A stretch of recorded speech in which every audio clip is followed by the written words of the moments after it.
হা vote মানেই হচ্ছে আজাদি, না ভোট মানে হচ্ছে গুলামি। এবার আপনারা বলুন, আজাদি না গুলামি? আজাদি না গুলামি? 12 তারিখ ভোট হবে ইনশাআল্লাহ।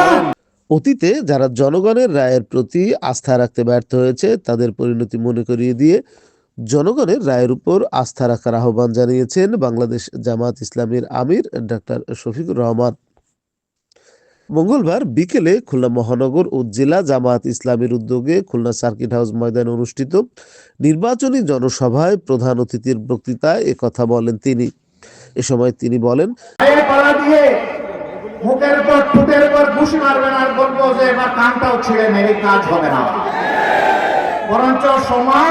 জামায়াত ইসলামী কারো পায়ে পাড়া দিয়ে ঝগড়া বাঁধাতে চায় না, কিন্তু কেউ ঝগড়া বাঁধাতে আসলে কাউকে ছেড়ে দেওয়া হবে না বলে হুঁশিয়ারি উচ্চারণ করেন।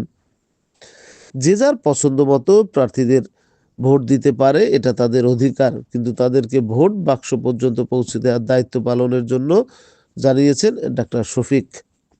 সমাবেশে বিশেষ অতিথি ছিলেন জামায়াত ইসলামীর সেক্রেটারি জেনারেল ও সাবেক এমপি খুলনা 5 আসনে দাঁড়িপাল্লার প্রার্থী মিয়া গোলাম পরওয়ার, খুলনা মহানগরী আমির ও জামাত মনোনীত খুলনা 3 আসনে দাঁড়িপাল্লা প্রতীকের প্রার্থী অধ্যাপক মাহফুজুর রহমানের সভাপতিত্বে জনসভায় বিশেষ অতিথিদের মধ্যে আরও উপস্থিত ছিলেন বাংলাদেশ ইসলামী ছাত্র শিবিরের সভাপতি নুরুল ইসলাম সাদ্দাম, খেলাফত মজলিসের কেন্দ্রীয় সিনিয়র নায়েবে আমির মাওলানা সাখাওয়াত হোসাইন, খুলনা মহানগরী সেক্রেটারি ও খুলনা 2 আসনের প্রার্থী অ্যাডভোকেট শেখ জাহাঙ্গীর হুসাইন হেলাল সহ খুলনার 6টি আসনের জামায়াত ও 11 দলীয় প্রার্থী সহ সকল অঙ্গ সহযোগী সংগঠনের নেতাকর্মীরা উপস্থিত ছিলেন।